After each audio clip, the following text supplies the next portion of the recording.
Welcome to Des Talks, Design Exhibition Scotland's exploration of making and creating.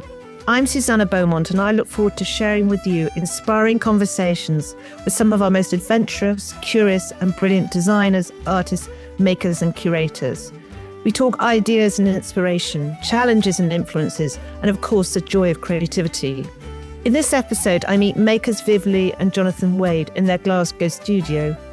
We talk about their recent residency at the Hugo Burge Foundation in the Scottish Borders and their new work in wild clay, Earth Becoming, which forms part of Earth Matters, which runs at Inverleith House, Royal Botanic Garden, Edinburgh, from the 20th of March to the 1st of November.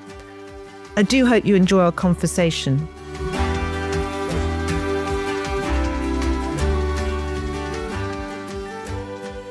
Hello and welcome to Des Talks. I'm delighted today to be sitting in Wasp Studio in Hanson Street in Glasgow with Viv Lee and Jonathan Wade. We're here sitting in Viv's studio, which is wonderfully warm. We've got the dog Evie and we've got obviously Ryan recording. So I would like to welcome you all to this podcast where we're going to be talking to Viv and Jonathan about their working lives, their backgrounds, how they came to be working in clay, but particularly their current project, which is making new work for Earth Matters, an exhibition that I'm curating and that is going to be opening in the middle of March and running to the 1st of November.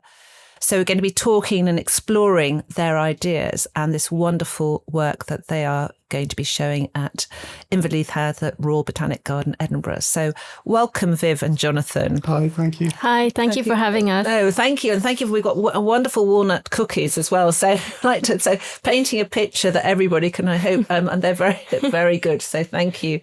So I just want to first start talking about this new body of work that you're making for Earth Matters and how that came about. But what I think was kind of very key, that you spent time last autumn, down in the Scottish Borders at the Hugo Burge Foundation, literally on your knees with your hands gathering wild clay. So maybe Jonathan, just talk a little bit about that landscape of place and how important it is to kind of gather. We've been interested in wild clay and self-gathered materials for probably the last 5 years, and it started as a way to go out into the landscape. We wanted to see more of Scotland. There was this kind of growing resurgent interest in wild clay and self-gathered materials that we were aware of, and we were interested in those terms and wanted to explore what wild clay means, how you access it, where you spot it, how you kind of gather it.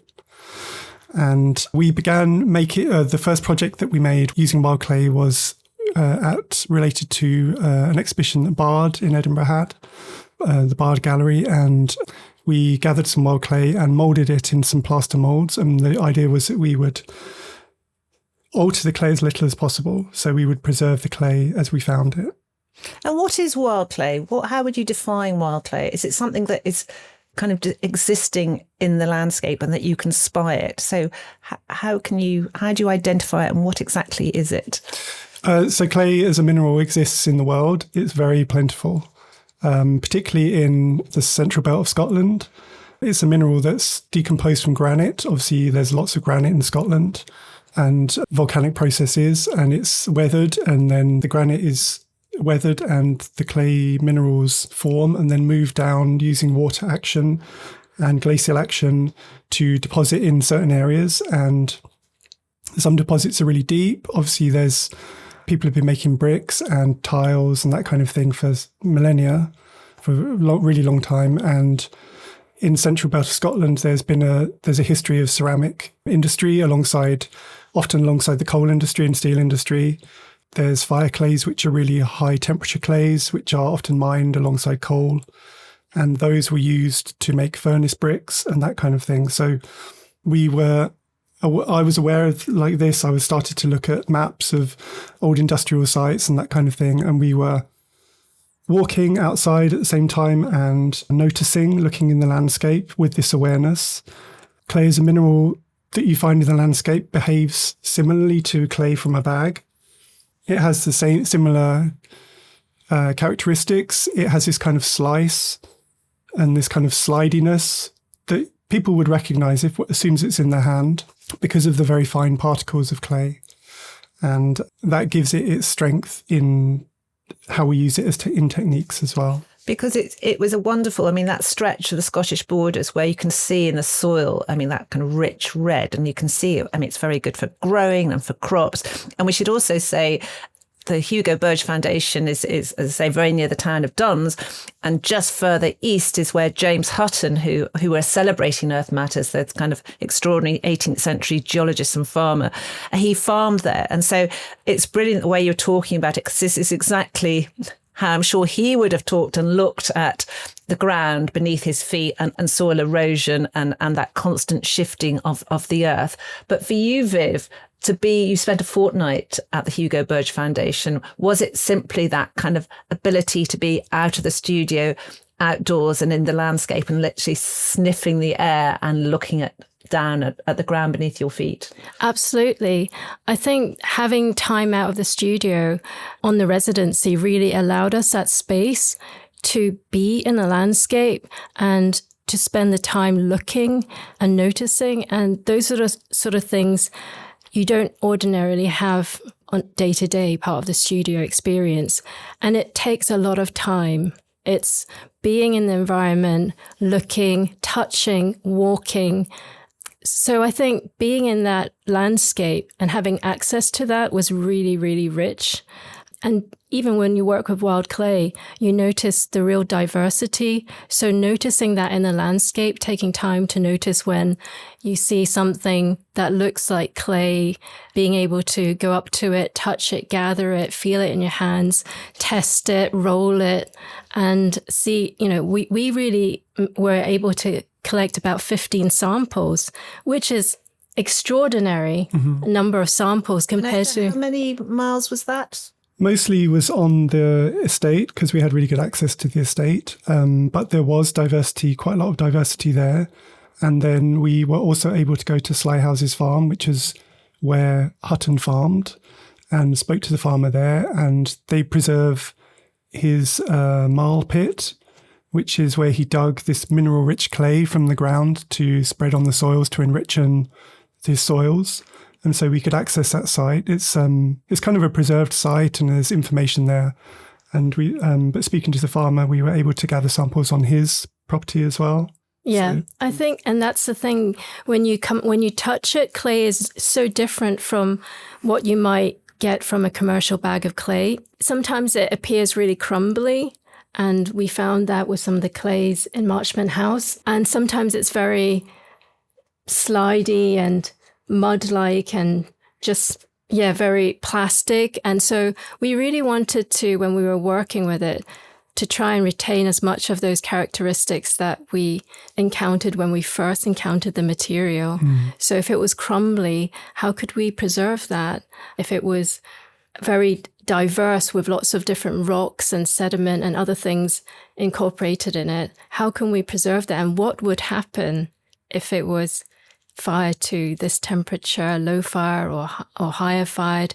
And all of these things kind of informed how we made the work and our decision to leave some of the pieces unfired and to fire some at low temperature and fire some at higher temperature, just so that we could see. It was a real experience of discovery, and rather than dictating the actual finished form of the work, it was very much guided by the material, the moment, and what would happen. That was kind of keeping it very open. Yeah, we were really trying to be responsive in the moment, and that was in terms of our making processes, but also in terms of how we responded to the material, to be really conscious of what was in our hands and what would work best in particular circumstances. So that led to us, in the way that for the work for Bard, we had used plaster molds. This time we decided we would like to make molds, but we used found materials from the estate. There's lots of felled trees from storms, and so there's cut bits of wood and bark all over the place, and we could gather those materials, and we decided to make wooden molds, which is kind of a technique, I think, like traditional brick making uses wooden molds. The work doesn't stay in the mold for very long. But you can construct the mold instinctively, we were just screwing together bits of wood as we found them, using textures. Yeah, I mean, I've always been inspired by how birds build their nests and how they just gather whatever materials they can get. And they're not fussy about particularly how it's built, but there is a method to it. And it just happens almost quite intuitively. And that was kind of part of our process as well, picking up whatever caught our attention and putting it together in a very instinctive and improvisational manner. And that was something that felt really alive in that process, that we were working together.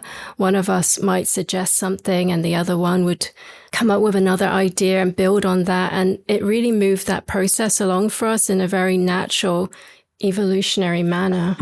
So one box kind of, we could only gather so much material. So one box, we could make one or few boxes at a time, and then we would make the molds, press molds. Then we would have to disassemble them and use those pieces to reconfigure new boxes. So each box is unique in that way. Because I saw when I visited you at Red Braids Pottery, I saw these kind of different, firstly, it's going back to what you're saying about the diversity within kind of small, kind of literally a mile or so on the landscape around Marchmont House, but the different colours. And so I imagine your eyes and hands, your fingertips are kind of reading that material, understanding it, getting to know it. And I suppose it sounds like you very much want to be truth to that material. You don't want to override it. You don't want to kind of bring it to heel. You want it to be as it is. And those beautiful kind of boxes, molds that you made of pieces of wood, I mean, just really extraordinary structures in themselves. Yeah, you could see one there we didn't take apart. Oh, wow. And we would just ram in whatever bits of bark or anything to just keep the box, keep the box structure. It up and it's about, how big is that? 40 centimetres height? Probably, a bit less than that. This would be one of the smaller molds, and it's made from just split bits of fallen wood. I think it might be cherry wood. And then it's been split, and then we've screwed it back together. Were you splitting? Were you chopping wood as well? Or this is all found? We did split these bits. Wow, so you had an axe? Just used chisels and a hammer, basically. But lots of the pieces were, because around the Hugo Burge Foundation, there's other artists working and studios. And also they have the wood workshop there, so they have lots of offcuts. They buy whole pieces of timber and cut them themselves. So there's lots of edge bits and bark. So we could access all of that. I mean, that's what we should say about a residency, that you've kind of formed part of a community, even though you were there for just a fortnight. There are other furniture makers and artists who are there all of the time. So you could kind of drop in, and that kind of wonderful sense of community and here and pointing and sense of direction and food. I think you ate very well. Yeah. Yes. Yeah. It's that kind of not suspension of reality, but it's like enabled us to really concentrate and move forward really fast. Like we just worked intuitively without any breaks. We just had, breaks as in like no stoppages. We just kind of flowed. The process kind of really flowed. Yeah. And maybe we should say that, as you mentioned, this is your second time that you've collaborated. Your first time was for Bard 2 years ago. You both have your own practices, Studio Viv Lee and Jonathan, you have Ingot Objects and Jonathan Wade. So how did this come about, that working together? And is this the second time that you've collaborated? Is there a sense of kind of doubling the sense of adventure? Because there's always that wonderful energy of collaboration that maybe you can be more daring and adventurous because somebody can egg on and somebody say, come on, let's do it. Let's be more experimental. Do you feel that? Yes, definitely. Yes, for sure. I think so. And there is less hesitation, and we're just going for it with our ideas. And both our practices, although they're different, they do dovetail when it comes to working with wild clay and being excited about the material and wanting to allow the material to express its identity and character. So that being that dovetail and the central focus allows us to work together with that goal in mind. And maybe we should just talk a little bit about your background. So here we are both in Glasgow, but Viv, you were born in Hong Kong. I'm just having a look at your CV. You initially studied law. Yeah. And I always think it's brilliant how that we've all taken left turns, right turns, gone straight ahead in our careers, and that kind of right to kind of rove and explore, which you've done brilliantly. And then you came came to Glasgow and studied sculpture at Glasgow School of Art. So, and that's when you first encountered clay, and I think that was in your 30s. So, and about how important being outdoors. I mean, you talk about that when you were growing up in Hong Kong. Maybe just, how did that journey come into being? Well, I think being outdoors back in the 70s or early 80s when I was growing up, that's kind of what children did, spend time outdoors. And even though I grew up in an urban place, my fondest memories were being outside and being in contact with the natural world and making up stories about being in this incredibly lively place that I felt was this natural world that I belonged to. And over time, I think we kind of lose that connection. And when I went to study law in London, I think what I was looking for was to study the natural laws rather than human created laws. But eventually my path was gradually moving myself back towards nature, I think. And that's been the driving force. I think my practice has really been a search for belonging. How do we find a place for ourselves in this world that is in connection with the landscape and with the more than human world? And in the early part of my practice, it was really looking at the symbolic cosmologies of ancient cultures and looking at how they were able to be connected to land and place. And that really informed the work that I was making, object making with those ideas in mind, and exploring ways in which I can craft my own mythology in those ways.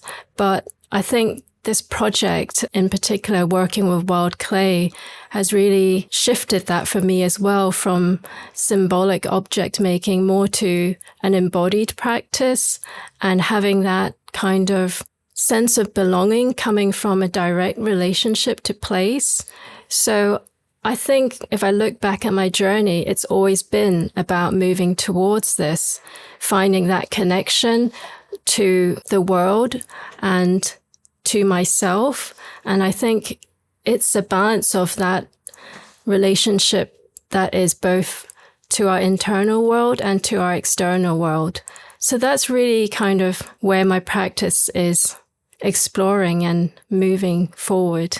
So that sense, and again, I can imagine when you were, I mean, we were in very urban Glasgow, but you both have said how Glasgow offers a great community for making, and then in a literary hop and a skip, there is the great outdoors, which is so visible from Edinburgh, from Glasgow. You can see the hills. So for you, this sense of place in Glasgow is very important, because you've got all the kilns here, you've got the studio, you've got the community, but you've also got the ability to kind of race outdoors. Yeah, absolutely. Because within 30 minutes, we could be somewhere where there's fairly wild terrain to explore. And play. Essentially, I feel like the practice that we both enjoy is playing outdoors, gathering materials and playing with them and bringing them back into the studio and experimenting. Yeah, it's definitely like a search for a deeper knowledge of the land, a deeper connection to the land. And you do really feel that when you're just by physically being, within, like Viv says, with really quickly you can be out of Glasgow and into quite wild territory. And that feels really alive. It makes the natural world feel much more present. And although there's many great things about Glasgow, its proximity to wild countryside is one of them as well. And I always like those words, earthed and grounded. I feel grounded, and that they say it all, don't they? How that importance to be kind of connected, to be rooted, and all those words we use to give a sense of place, but also that intimacy. And I think the whole of the exhibition, Earth Matters, is about kind of renewing or developing or that intimacy with the land, the ground that's beneath us, and how important that is. That we mustn't just be taking, but we must be working more kind of harmoniously with it. So brilliant. So I'm so pleased you're in the exhibition. Yeah. But Jonathan, maybe talk a little bit. You studied at the Royal College of Art in London. What did you study there? And what was your first encounter with a material? And was it a complete, this is material I want to I want to have in my hands, I want to be working with? My relationship with clay is quite from early on. Around 15 or 16, I thought I wanted to be an architect. Did some work experience. Because I really was interested in building, I grew up in the countryside, and I was very interested in this kind of ad hoc building that I saw around, kind of vernacular architecture of like barns, sheds, that kind of thing. Do you like corrugated iron? Really love corrugated Oh, yes. So do I. And love a bit of pitch painted. Oh, perfect. Wood, yeah. Yeah. My granddad was a farmer, a small farmer, and he had these kind of buildings were around on his property and others around. But architecture I did some work experience and found it to be quite office-based, which I wasn't so interested in. And at the same time, I started my A-level, and one of my teachers used to run a pottery. And so that was an introduction that was like a really great introduction to ceramics. And I just felt the affinity straight away. And then did a fairly normal progression, as was back then, which was foundation course. And then I studied a degree in ceramics in Bath. There were several courses back then that were just pure ceramics. So it was much more easy to access that. And then after college, I worked as a technician in the same department. And then I had a break and then started my studio in 2003. And was that in London, or was that when did you move up to Glasgow? But at that time I was in Brighton. Okay. And so I started in a place called Shoreham by Sea. There was a small studio organisation that was really supportive, and I started there. Later I moved to London in about 2007 and worked in a place called Cockpit Arts. Oh, yes. They've got a couple of studios this one was in South East London in Deptford. All the while I was keeping in contact with my old tutor from Bath, who suggested that an MA would be a good thing to do. That's Felicity Aliff. She was a senior tutor at Royal College for a long time. And so I did my master's from 2011-13, which was a really experimental, great time. And then continued my studio practice in London first, and then later in Glasgow. So I've been here about 10 years now. And I was kind of reading earlier that you spent time in States and Minnesota and looking at that kind of 60s tradition, and maybe just say a little bit more of who you've looked to from the past that has kind of informed your working life. I think I have always been aware of like the art, kind of the art history of around ceramics. I used to love potters like Richard Batterham, which is kind of like a rustic style pottery, lots of ash glaze and self-gathered materials, because that was how it was done for many years. And then through the 80s, there was a more kind of colourful aesthetic coming in, and without realising there was this separation from these kind of older ways. But these older ways and methods have definitely had a resurgence, and whether that's kind of a move against technology and whatever it might be in the modern world. But I think we're sitting here in your studio looking at these boxes, which from the wild clay that you gathered mainly around the Hugo Burge Foundation. Viv, tell me a little bit you've made these wonderful moulds. They are lidded boxes. And the colour palettes, we've gone from kind of ochre reds to deep browns to kind of paler fawns. Just extraordinary array of these rich, soily colours, but you realise there's no one strong colour. Why are these lidded boxes, these beautiful kind of exquisite containers? Yes, we decided on the box form, and that was something that we had worked with before when we were making the work for Bard. And it was a simple form, but we felt that it really embodied a lot symbolically and metaphorically, this idea of holding something precious. And in that process of making this, the ideas and the thoughts around this box and holding something precious kind of evolved to encompass holding of something that is I would say it's a tension, because when we worked with making these boxes, something that we found really significant in the process was that we became almost like meditative, or coming into this zone of attention where you're fully present with the material. And so this idea of this box is not just a form for holding something precious, but it's a form for holding the material, a form for holding attention, it's a space that holds all of that, including the making and the earth. So I think that idea is quite significant. I always think with some of the smaller ones, it's almost like cupping your hands. There's something about cupping, which I kind of like this, as you say, the kind of gathering and the holding. And it's interesting. Once you put a lid on something, it becomes precious, doesn't it? And I think it's very, because usually we think of vessels, and vessels we tend not to think that have lids, but there's a sense of imbuing that, because of they're lidded, that there's a sense of holding the precious, even though they don't hold anything literally. But I love the way you talked about the holding a place, the holding your time, you're holding your labour. All of that is held there. Yeah. Would you agree, Jonathan? And did you come across it? If you were saying that this is the second time you've made these kind of lidded vessels. How did that come about? And was that sense of cupping and holding for you too?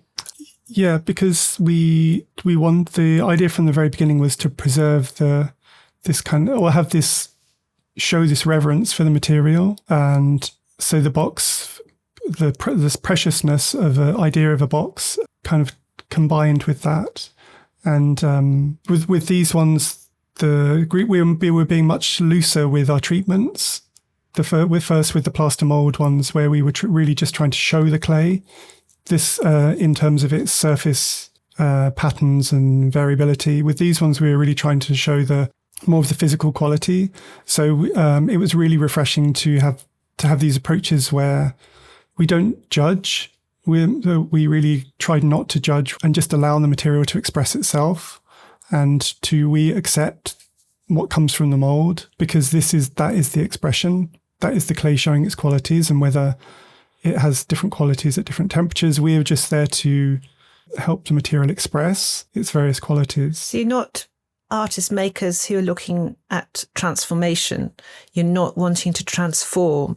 You're just wanting to hold, and again, that sense of hold and preserve the material, the nature of the clay, the colour of the clay. And that's what you do. And again, they're different sizes. I mean, some are kind of a few centimetres high. There's one which is probably about 20 centimetres high. How was that informed? Again, this kind of wonderful, the gathering of wood in the landscape to make these moulds. How were you informed about the shape? And some are smoother, some are more kind of globule. You get a real kind of sense of that variety.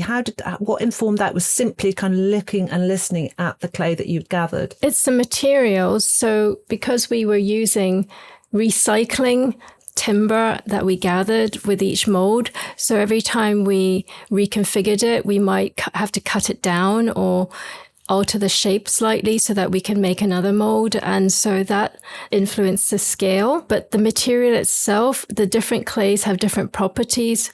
So some of them are more crumbly, and you can see that on the surface of these boxes. And some of them actually contained a lot of rocks and grasses and different organic matter. And we didn't try to process it, to remove it. We just worked with it. And it was a lot more lumpy. So we just held it, pushed it together so that it could just about hold its form. And I should say also that we created two types of molds. So some of the molds we created where we would press the clay against the mold, so it would be like a frame. And then the second type of mold we created was to create an internal structure from which we would press the clay around. And that, you could see, created the more cupped shapes where you could see a more varied exterior and varied surface. And then even our decision to leave some of the pieces unfired to show the clay in its different states, I think it's, again, ties back to the idea of wanting to allow the material to exhibit its character. And although we don't seek to transform a material with our approach, we wanted to show the material's transformation, its own way of transforming through the process of our making. And it's a collaboration. It's really a collaboration with the material. But kind of respecting the material, respecting it's from the earth you've gathered up, and you're kind of borrowing it in a way, aren't you? Kind of from the earth. And some of them might return. That's what I think is. It's actually just looking at here, and it's obviously not installed as yet. It's sitting on the table in your studio, but there's something very poignant about the work. Do you feel that? Is it some sort of, it's a celebration of the earth, and it's called Earth Becoming, we should say. Why did you decide that was going to be the title of this installation that will be at Inverleith House? I think the title really suggests something that feels ongoing to me, and it's not a resolved statement. So it really describes a process that continues. Yeah. Because of the way that we were making, we were just allowing this, kind of guiding this process. And we feel that this group will move ahead. Being part of the Earth Matters exhibition has really informed how we think about this work for the future as well, because the way that it's going to be displayed will be one way of displaying it. And it's being displayed as a group. But that group can change and grow in the future, and it will be something that we will look to continue, maybe from a different place. So we would investigate another area and develop a whole new group or add to the family. It's in evolution. Yeah. And I think the title also speaks to something larger. I think we're constantly in a state of becoming, just as the earth is. So through erosion, pressure, growth, transformation, the work sits somewhere within that continuum. So I love that idea of evolving and that kind of organic, and it could extend, it could become smaller, it can travel. I mean, I suppose it's that kind of freedom. And I mean, at the Botanics, you're going to be showing the work on two kind of table-like plinths, and you're going to be setting the work on a landscape in a way. Would that how you would describe it? Yeah, a landscape of gathered clay, which mostly gathered from Marchment. Yeah. So in a way, that's the foundation from which the project came about, and it will sit back on that foundation. Yeah. So that's kind of wonderful kind of celebration of that time you spent there gathering, looking, exploring, and out of the strictures of a studio. And I always think it's that different time that you work. And I mean, this whole exhibition is about time and the understanding of deep time, but this is what this work is celebrating: the time you had, the time the earth has had and can hopefully will continue to have, and the time it will have. So it's deep time and future time. Yeah. Well, even the material itself, with a bit of knowledge about it, speaks to that. The clay we gathered from Marchment, lots of the clay there is formed from mudstone, and it's got lots of iron oxide in the material. Mudstones themselves formed from sedimentary clays and silts from another age, from a previous eon, and then were compressed into rocks. So that clay formed way before then, formed these silts and clays, formed mudstone. Now it's being exposed again. It's turned back into clay with it being weathered, and then we're accessing that material. So it's part of just this eternal, ongoing recycling. Could you put a date on? Because you almost, and I mean, I've been meeting lots of geologists, and I so delight in the way they can look at a landscape. But because again, it takes a long time, and as you say, we're talking billions and millions of years. But we're talking about a material. If we're talking about, it's interesting. We might talk about a painting being 16th century, but actually, you've made them in 2026, 2025.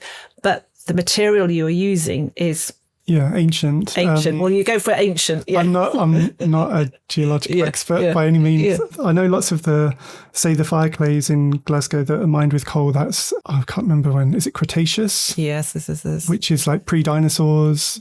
There's these, pre-dinosaurs. That's a long time ago. Yeah.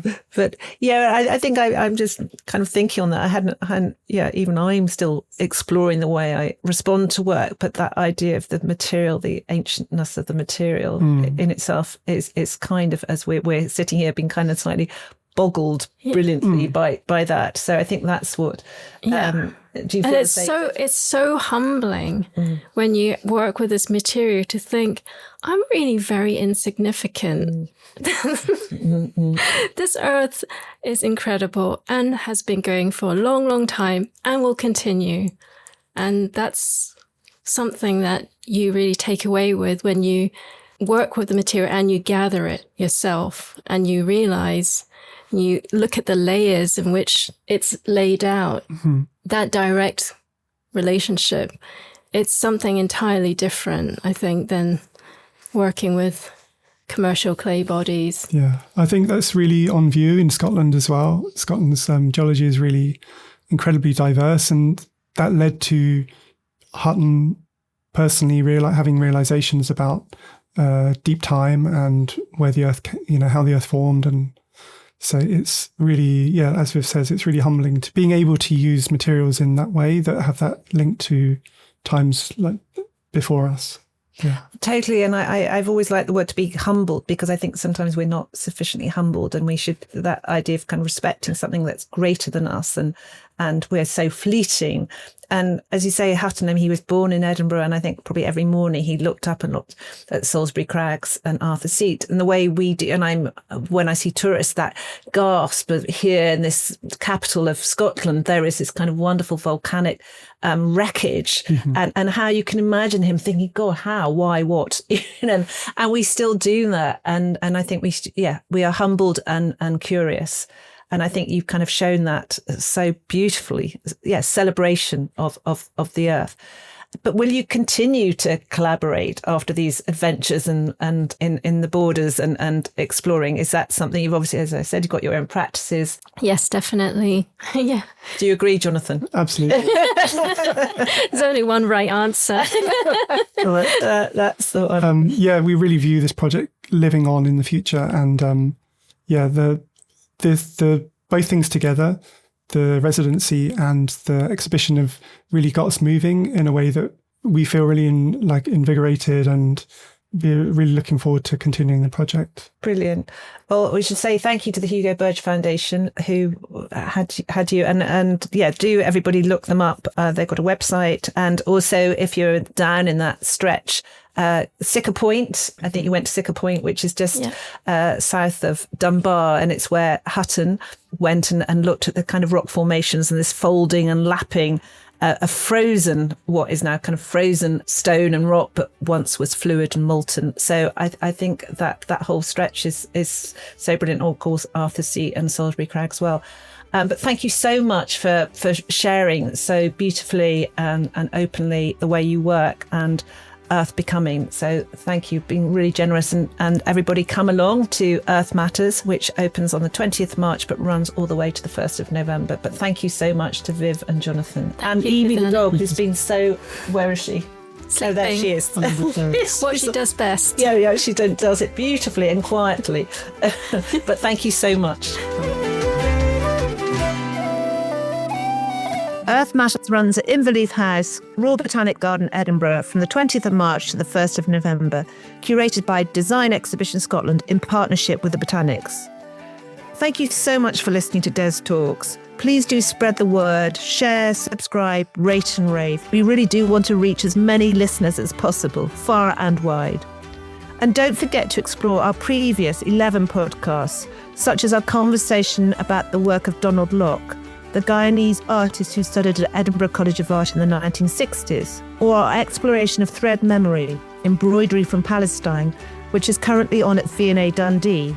We'll hear more about the life and fabulous outfits of the textile designer Bernard Klein, who lived in the Borders.